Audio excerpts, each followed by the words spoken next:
જય હિન્દ, જય ભારત મિત્રો.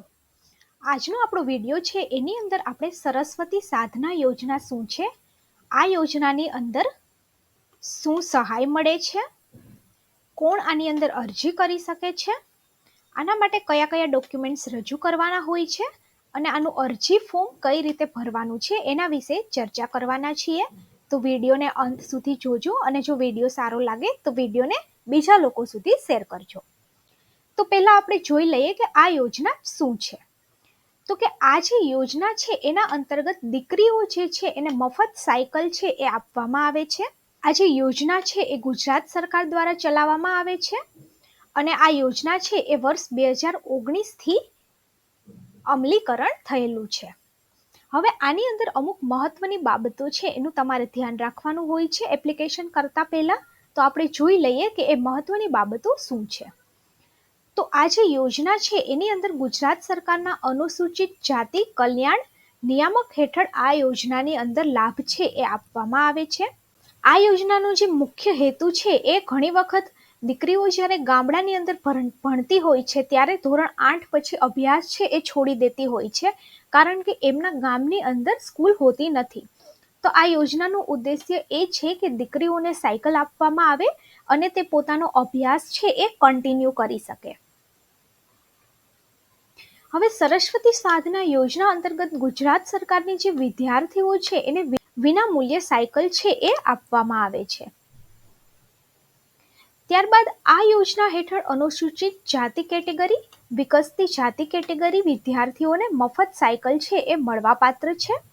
ધોરણ 8માં અભ્યાસ કરતી અનુસૂચિત જાતિની બીપીએલ કુટુંબની કન્યાઓ કે જેના ગામમાં હાઈસ્કૂલની સગવડ ન હોય તેને અભ્યાસ માટે પોતાના ગામથી બીજા ગામ અપડાઉન કરતી કન્યા છે એને આ યોજના હેઠળ સાયકલ મળવાપાત્ર થાય છે. સરસ્વતી સાધના યોજના હેઠળ વિદ્યાર્થીઓ માટે વાર્ષિક આવક મર્યાદા છે એ આ મુજબ છે, જેમાં શહેરી અને ગ્રામીણ વિસ્તારની અંદર રહેતા લોકો માટે અલગ અલગ આવક મર્યાદા છે. ગ્રામીણની અંદર આવક મર્યાદા 1,20,000 અને શહેરી વિસ્તારની આવક મર્યાદા છે એ 1,50,000 છે. હવે આની અંદર જે ગર્લ ચાઇલ્ડ છે એને મફતની અંદર સાયકલ આપવાનો લાભ મેળવવા માટે તમારે પોતે જાતે ક્યાંય ફોર્મ છે એ ભરવાનું થતું નથી. આ જે ફોર્મ છે એ શાળા અથવા તો સ્કૂલ મારફતે જ ભરવામાં આવે છે. જે શાળામાં બાળકી અભ્યાસ કરતી હોય ત્યાંના શાળા આચાર્ય છે એ જ સાયકલ વિતરણ માટે તમામ પાત્ર ધરાવતા લાભાર્થીઓના નામ માટે ભલામણ છે એ કરતા હોય છે. આની અંદર કોને કોને લાભ મળે છે? તો આની અંદર ગુજરાત સરકાર દ્વારા સરસ્વતી સાધના હેઠળ ધોરણ 9માં અભ્યાસ કરતી વિદ્યાર્થીઓને આ યોજનાની અંદર જે લાભ છે એ આપવામાં આવે છે. યોગ્ય પાત્રતા ધરાવતા વિદ્યાર્થીઓને સાયકલ છે એ આપવામાં આવે છે.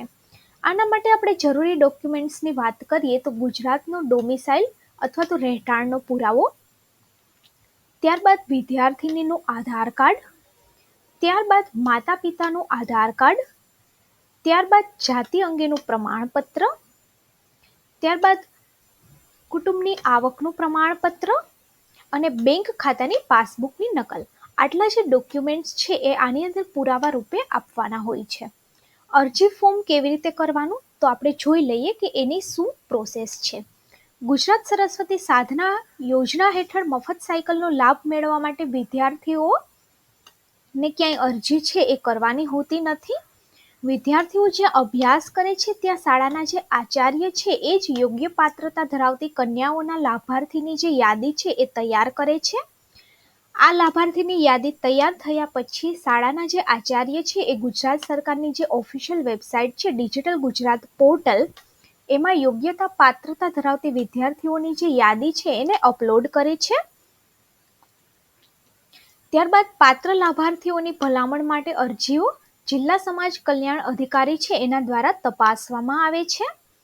ત્યારબાદ ચકાસણી થઈ ગયા બાદ લાભાર્થી વિદ્યાર્થીઓને મફત સાયકલ મેળવવા માટે એક વાઉચર છે એ જનરેટ કરી અને તેનું વિતરણ કરવામાં આવે છે. આ તમારા સ્કૂલ લેવલે જ થાય છે. ત્યારબાદ તમારે આ જે વાઉચર છે એ લઈ અને જે ઓફિશિયલ સાયકલ ડીલર હોય છે એના જોડે જવાનું હોય છે. તો તમારી જે સાયકલ છે એ તમને આ વાઉચર મારફતે મળે છે. તો આજનો જે વિડીયો હતો એ ખૂબ જ ઉપયોગી હતો. ગામની જે વિદ્યાર્થીનીઓ છે એને આગળ અભ્યાસ કરવા માટે સરકાર મફતની અંદર સાયકલ આપે છે. તમારી સ્કૂલના જે આચાર્ય છે એને વાત કરો અને આ જે મફત સાયકલ યોજના છે એની અંદર લાભ લો. અને આવી જ નવી નવી માહિતી જાણવા માટે ચેનલની સાથે જોડાઓ.